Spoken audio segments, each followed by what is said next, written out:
अस्सलाम वालेकुम एवरीवन। उम्मीद है आप सब लोग खैरियत से होंगे। मैं भी बिल्कुल ठीक ठाक हूँ। आज की वीडियो में मैं आप लोगों के साथ आरू के जूस की रेसिपी शेयर करूँगी, जिसमें मैं 2 ऐसे सीक्रेट इंग्रेडिएंट्स ऐड करती हूँ जिससे इसका टेस्ट बहुत ही अच्छा और बहुत ही मज़े का हो जाता है।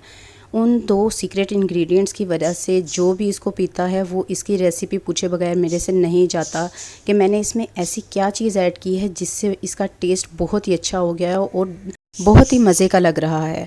इसके साथ ही अगर आप लोगों ने मेरे चैनल को अभी तक सब्सक्राइब नहीं किया तो चैनल को सब्सक्राइब कर लें और बेल आइकन का बटन ज़रूर दबा दें ताकि मेरी हर आने वाली वीडियो आप लोगों तक बआसानी पहुंच सके। चलें जी, रेसिपी शुरू करते हैं। सबसे पहले मैंने 5 अदद आरू ले लिए थे। आरू का साइज़ थोड़ा बड़ा था।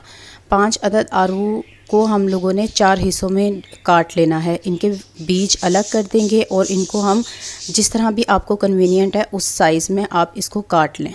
इसको काटने का तरीका यही होता है कि इसको आपने जो नीचे वाली साइड होती है ना, वहाँ से आपने कट करना होता है और फिर आराम से ये छुरी से निकल आता है।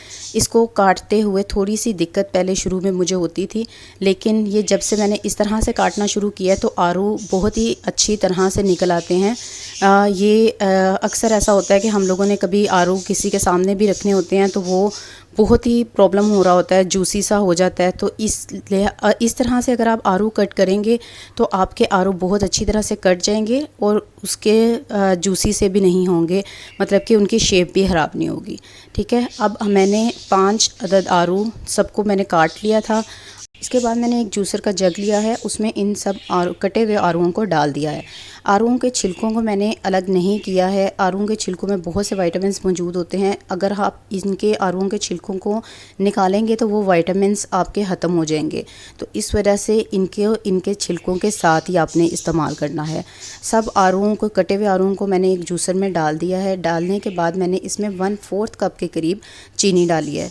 चीनी के बाद मैंने इसमें half tea spoon salt add किया है और सॉल्ट ऐड करने के बाद मेरे वो 2 सीक्रेट इंग्रेडिएंट्स जिसकी मैं आपसे बात कर रही थी वो है 1 टेबलस्पून गरम मसाला। जी, इसमें गरम मसाला मैं पिसा हुआ डालती हूँ।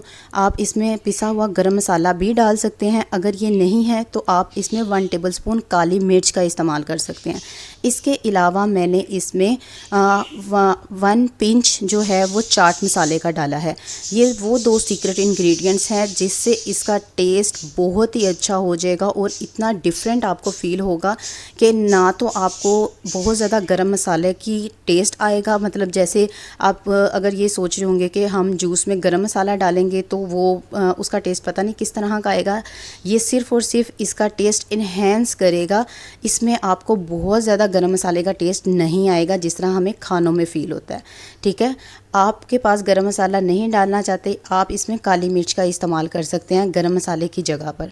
उसके बाद मैंने इसमें 3 गिलास ठंडा पानी डाला था। बहुत ही ठंडा चिल वाटर आपने डालना है। अगर आपके पास ठंडा पानी मौजूद नहीं है तो आप बर्फ़ का इस्तेमाल भी कर सकते हैं।